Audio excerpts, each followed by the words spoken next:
사실상 이 고난이라고 하는 이것은 모든 사람들이 크든지 적든지 겪지 않으면 좋다라고 생각하는 것입니다. 그래서 고난은 우리의 본성의 모든 부분, 즉 육체적인 고통, 정신적인 고통, 마음의 큰 슬픔과 의지의 그런 어떤 분란, 그리고 양심의 불안, 영혼의 절망, 이런 등등을 포함하고 있는 것이 바로 고난입니다.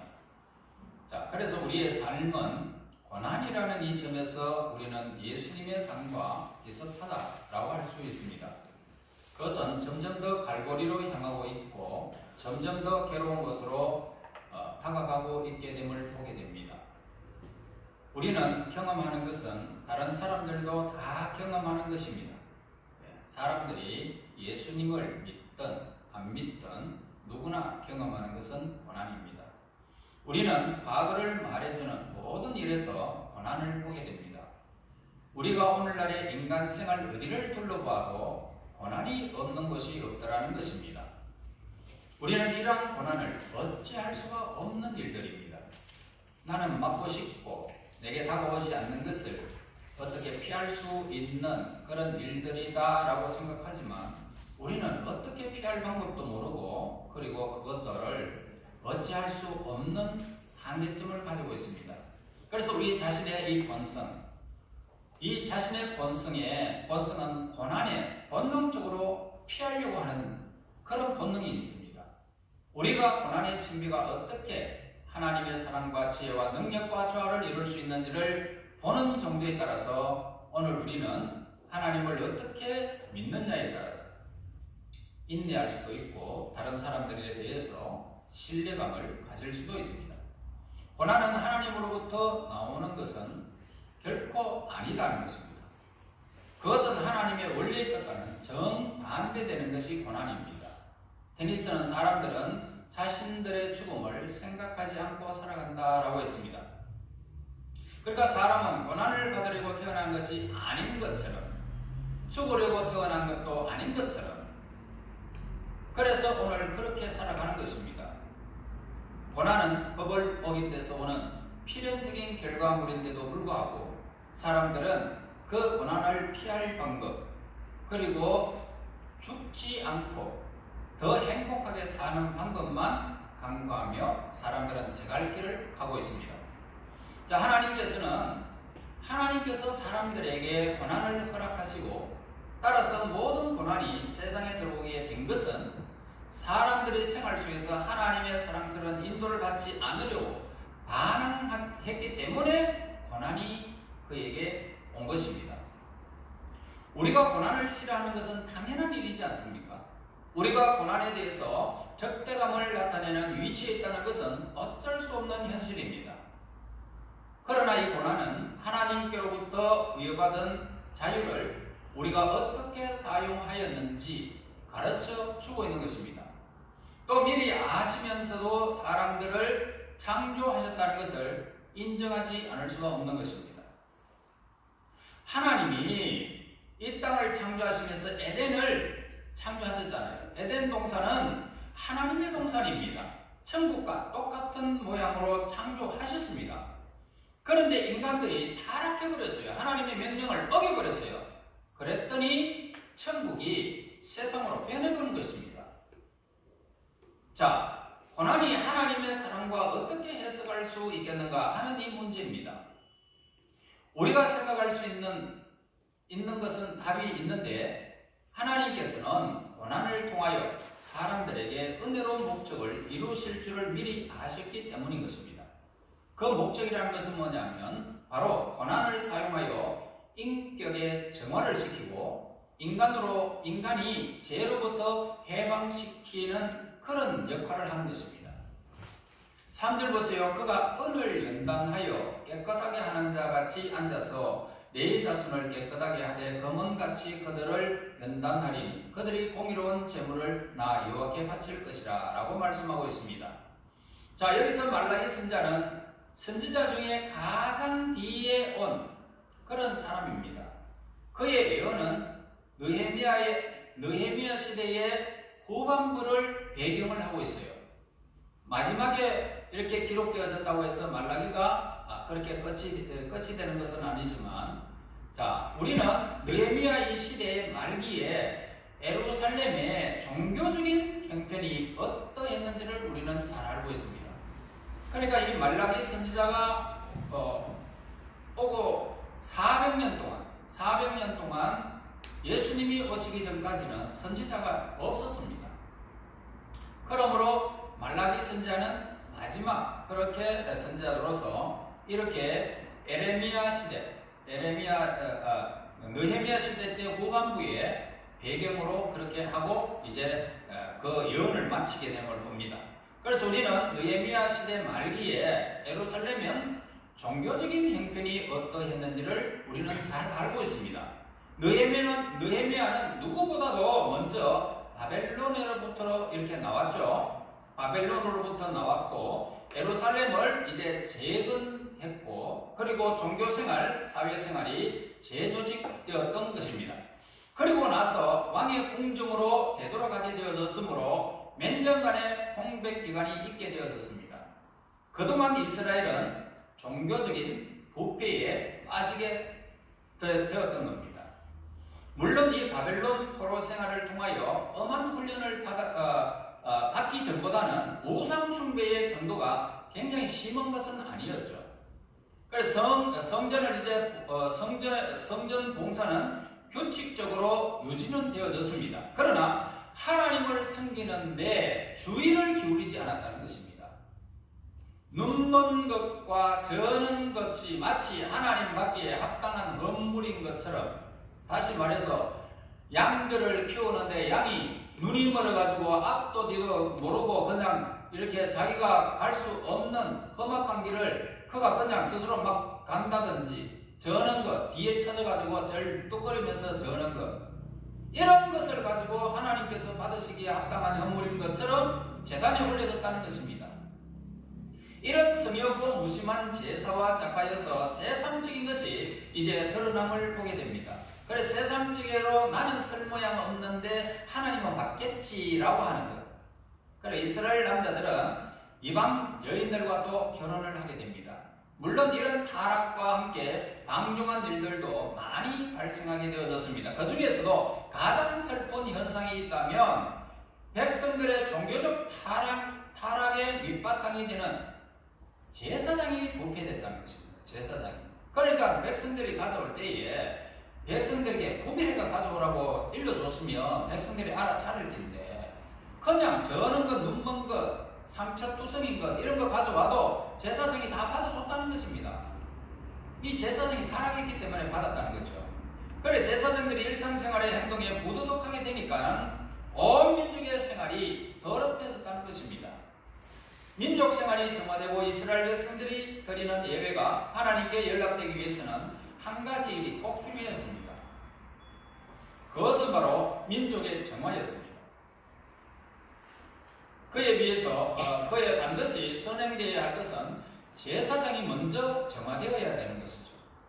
하나님께서는 정화되는 일이 있을 것이라고 말씀하셨습니다. 그러나 그런 일은 고통을 겪어서야 있게 될 것이었던 것입니다. 고통을 겪고 고난을 겪고 난 다음에 정화가 되었던 겁니다.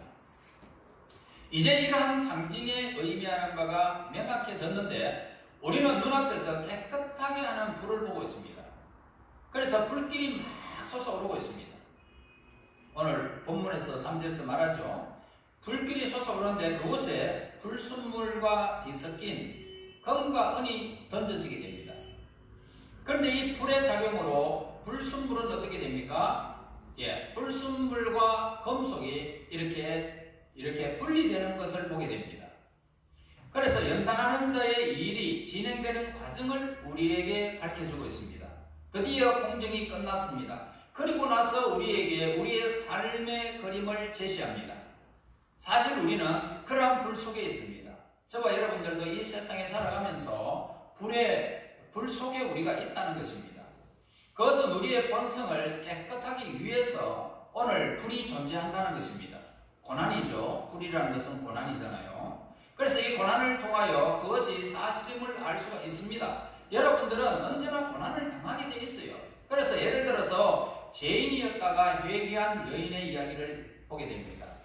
그녀가 무심하고 생각 없이 살던 시절에는 죄의 세력하에 있었습니다. 그러나 이제 슬픔을 겪고 난 다음에 참회의 고통을 맛보게 됩니다. 아니면 보다 간단한 예를 들어보겠는데, 예수님의 십자가의 옆에 달렸던 강도들을 우리는 보게 됩니다. 그는 자기 죄에 꽉 붙들려서 일생을 살아왔던 사람입니다. 그러므로 그가 구속하신 예수님의 귀에다가 던지는 말은 비난뿐이었습니다. 그렇지만 그가 십자가에 달려 있으면서 보이지 않는 세계에 대해서 소망을 갖게 되어졌습니다. 그러면서 막 거기에서 연단을 받았죠. 그래서 언을 연단시키면서 정결케 하시는 분으로서 십자가에 달리신 그분의 사역을 받아들일 준비가 딱 되어져 버립니다.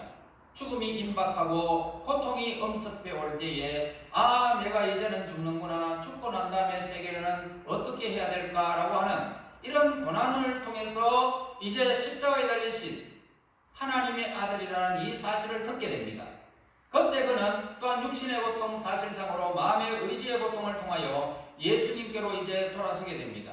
그 결과 사람으로부터 버림받아서 십자가에서 죽음을 당한 그 사람이 이제 주여 나를 불쌍히 여겨달라고 합니다. 그때 예수님께서는 너는 지금부터 나와 함께 낙원에 있으리라 라고 하시면서 예수님과 함께 낙원에 처음으로 들어가는 회개한 사람이 바로 십자가에 달린 한편의 강도였습니다. 사람들이 그 첫 번째 회개할 때는 하나님께로 돌아가는 고통이 다르게 된다는 것입니다. 그래서 생활에 있어서도 마찬가지입니다. 물론 회개하는 사람은 그 순간에 자기 죄에서부터 하나님께로 몸을 돌이킵니다. 그러나 그가 점차로 돌이켜야 하는 죄가 무엇인지를 생활하면서 분명하게 자기의 죄가 예수님 앞에 다 드러나게 되어집니다. 우리가 삶과 성격의 세세한 부분에 이르기까지 하나님의 뜻에 전적으로 순종하지 않는다면 완전한 회개가 이루어지지 않는다 이 말입니다. 왜냐하면 완전히 순종할 때까지는 아직도 하나님께로 돌이켜야 할 것들이 남아있기 때문입니다. 그러므로 우리가 하나님의 뜻이면 어떠한 일이든지 순종하기로 결정하는 사람이 되어진다면 이 사람은 하나님께로 돌이켜야 할 것들이 남아있지 않는 사람입니다. 왜요? 예수님께 모든 것을 다 의탁한 사람은 하나님께 모든 것들을 다 맡기게 되고 뿐만 아니라 순종하게 되기 때문입니다. 그래서 저와 여러분, 하나님께로 돌이켜야 할 것이 남아있지 마시고 예수님께 모든 것을 다 의탁하고 예수 이름으로 하나님께 모든 일들을 다 순종하는 하나님의 사람이 되어진다면 이 사람이 바로 하나님께 속한 거룩하게 고난의 신비를 아는 사람이라 이 말입니다. 계시록 20장 9절에서 10절 말씀에 보게 되면 그들이 지면에 널려 펴져 성도들의 진과 사랑하시는 성을 두르매 하늘에서 불이 내려와 그들을 태워버리고 또 그들을 미혹하는 마귀가 불과 유황못에 던져지니 거기는 그 짐승과 거짓 선자도 있어 세세토록 밤낮 괴로움을 받으리라 라고 했습니다. 자, 이제 사도 요한은 사랑으로 연단된 열정을 가지고 있지 못하였습니다. 그러나 그가 아주 나이가 많게 되어졌을 때에 이제 에베소에 있는 자기 침대에 누워서 자기를 둘러싼 그리스도인들에게 요한일서 4장 7절에 이렇게 말씀합니다. 사랑하는 자들아, 우리가 서로 사랑하자. 사랑은 하나님께 속한 것이니 사랑하는 자마다 하나님으로부터 나서 하나님을 알고 라고 말하고 있습니다. 자, 우리는 그의 말에서 젊은 시절의 불같은 열정은 노년이 되어져서 부드러운 사랑으로 성숙해 있는 그런 모습을 보게 됩니다. 또 다른 예를 들어보면 시몬 베드로를 볼 수 있습니다. 그는 얼마나 이상한 성격의 소유자였습니까? 처음에 그는 열정에 의하여 휩쓸려 다녔습니다. 그의 성격에는 얼마나 비묘한 점들이 많았습니까? 누가 그의 속에 있는 힘과 약점, 이 분리할 수가 있겠느냐는 것입니다. 그런데 그 일이 이루어져 버렸습니다. 여러분이 서신서를 조금 더 살펴보면 사도 베드로를 만나게 됩니다.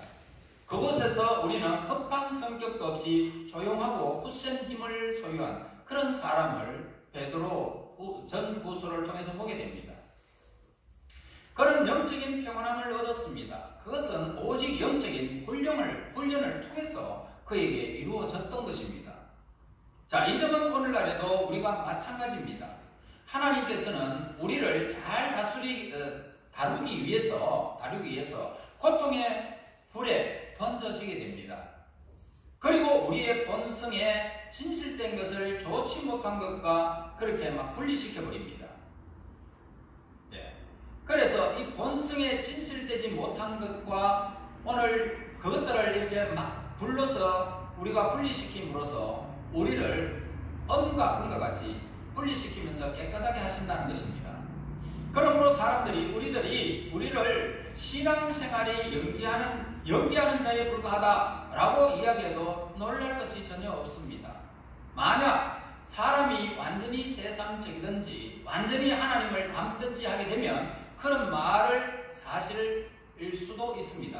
그러나 고차원적인 새로운 본성이 내 속에서 일깨움을 받고 내 속에서 진정한 열망이 있게 된다고 할지라도 우리의 본성은 어떻습니까? 우리의 본성은 여전히 공존하게 되죠. 그러니까 내가 연기를 한다 할지라도 우리의 본성은 여전하다는 말입니다. 내가 신앙생활을 해도 마찬가지고 본성이 늘 남아있단 말이죠. 그러니까 우리의 새로운 본성과 옛 본성의 상태는 아주 다른 모습입니다. 하나님 앞에 무릎을 꿇고 있을 때의 모습, 우리의 모습과 집에 있을 때 우리의 모습 한번 상상이나 한번 해보시라고요. 예배드릴 때 나의 모습과 집에 있을 때 나의 모습. 얼마나 다른 모습일까 한번 생각해 보세요. 그렇지만 우리는 어느 경우에서든지 위선자는 결코 아닙니다. 우리 눈에 분명히 드러나는 한 가지 사실이 뭐냐면 모순되는 세력이 우리의 성격에 공존하고 있다는 것입니다. 그래서 찌꺼기도 있고 내 속에 순금도 있다는 것이죠. 우리는 무엇을 원하고 있습니까? 하나님도 아시듯이 우리는 진실되고 더 나은 자신이기를 갈망하고 있습니다. 하지만 뜻대로 내 마음대로 안 되더라는 것이죠. 우리는 무엇을 원하고 있습니까? 우리는 우리의 성격에서 찌꺼기를 깨끗이 제거해버리고 내면에서 정결하게 되기를 우리는 바라고 있습니다. 하나님께서는 우리를 이 거대한 세상에 보내시고 살게 하신 데는 기쁜 뜻이 있습니다. 그런데 어떤 성격을 가진 사람은 고통스러운 훈련 하에서 더 나빠질 수도 있습니다. 훈련의 결과 불순물이 제거되는 대신에 도리어 엉켜붙은 이전보다도 분리하기가 더 어려워질 수도 있다는 것입니다. 그래서 신앙생활하면서 더 악하게 살아가는 사람들도 있더라는 거지요. 참으로 놀랍지 않습니까?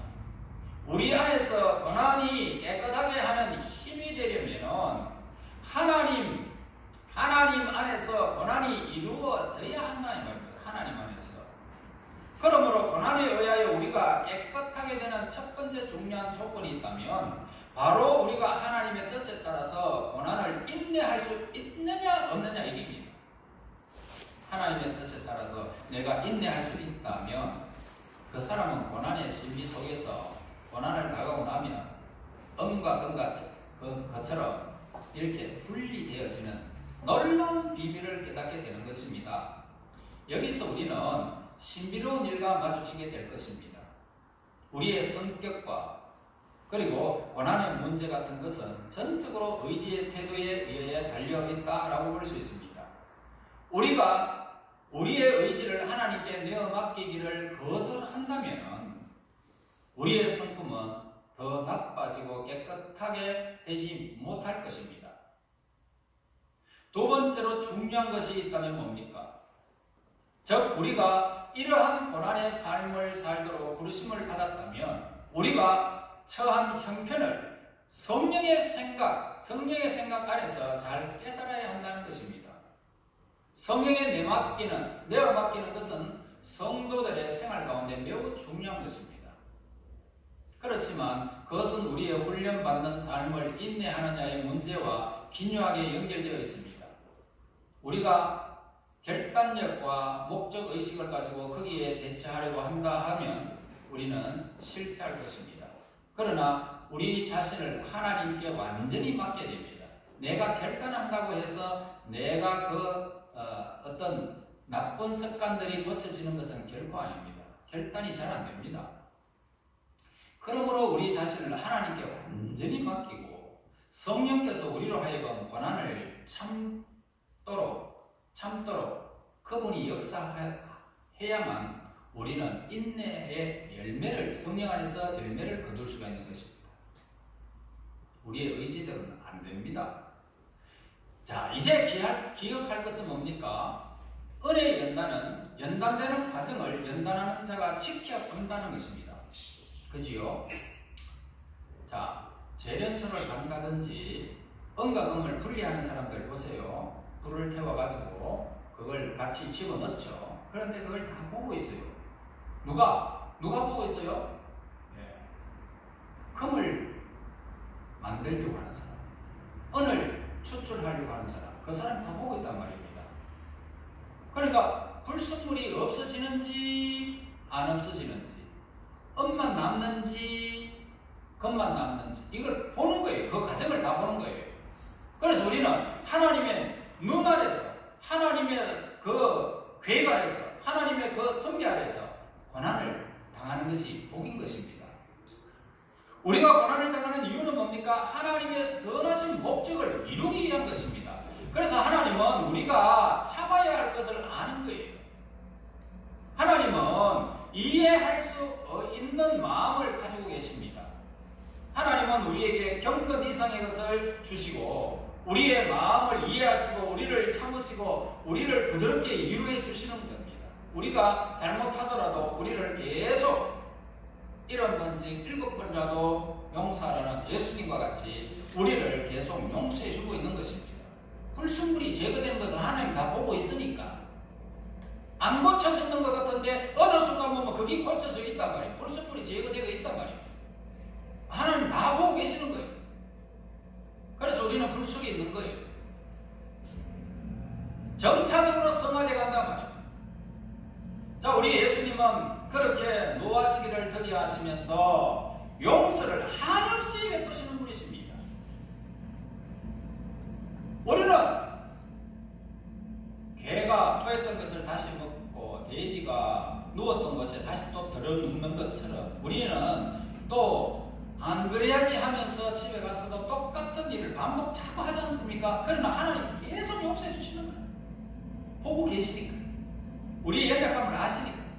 그런데 어느 순간에 그게 고쳐지는 날이 온단 말이에요. 그러니까 우리가 하나님의 뜻에 맡기는 것이 얼마나 중요한 것인지를 알아야 된다. 성령 안에서 하나님 나에게 인내할 수 있는 은사를 주시옵소서. 그래서 그 성령 안에서 내가 인내할 수 있게 되어진다면 이 사람은 열매를 맺는 거예요. 금이, 은이 구별되는 거예요.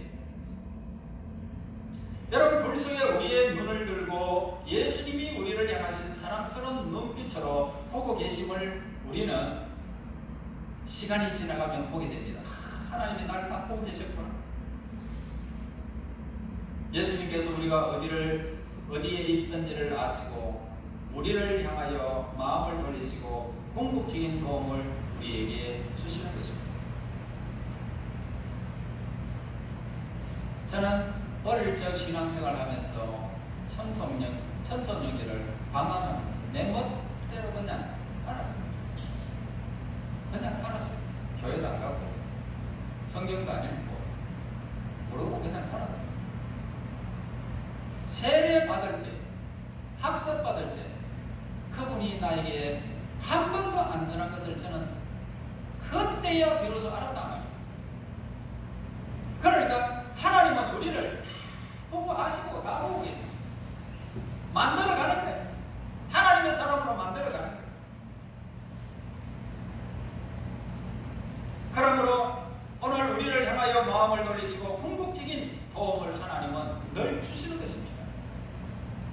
이 세상에는 변하는 것이 많이 있습니다.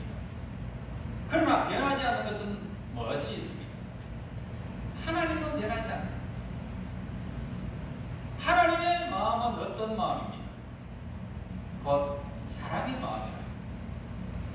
항상 우리 하나님의 백성들을 긍휼히 있으시고 용서하시며 오래 참으시고 더디 노하시면서 우리의 삶을 만들어 가시는 사랑의 하나님. 하나님의 이 사랑의 품 안에서 신비한 고난의 의미를 우리는 깨달아야 할 것입니다. 이 신비합니다. 너무너무 신비합니다. 내일의 금과 은이 만들어지는 그 과정을 하나님이 다 아시고 인도해 주실 것을 믿으시고 하나님의 영광이 임하는 그날까지 하나님을 의탁하고 성령의 은사를 받아서 인내하며 그 열매가 여러분 은과 금으로서 불순물이 제거된 나의 모습이 이제 곧 이루어지게 될 것입니다. 그날까지 인내하시고 하나님의 영광 가운데 머무는 그 순간까지 하나님을 의지하며 성령의 은사를 받아서 이 세상을 여러분 염려 없이 하나님께 맡겨서 그렇게 두려움 없이 살아가는 저와 여러분이 되시기를 예수님 이름으로 축원합니다. 하나님께 감사합니다. 우리를 만들어 가신 하나님, 그 사랑의 손길로 한없이 용서를 해주시는 우리 아버지, 그 사랑을 깊이 깨닫게 하시고 고난의 신비를 깨달아서 이 땅의 삶에 지친 수많은 사람들에게 아름다운 영향력을 끼치고 마지막 하나님께서 허락하시는 그 아름다운 하나님과의 만남에서 잘했다 칭찬받는 믿음의 사람, 순종의 사람, 하나님의 사람, 영광된 백성들이 될 수 있도록 인도하옵소서. 예수님 이름으로 기도하옵나이다. 아멘.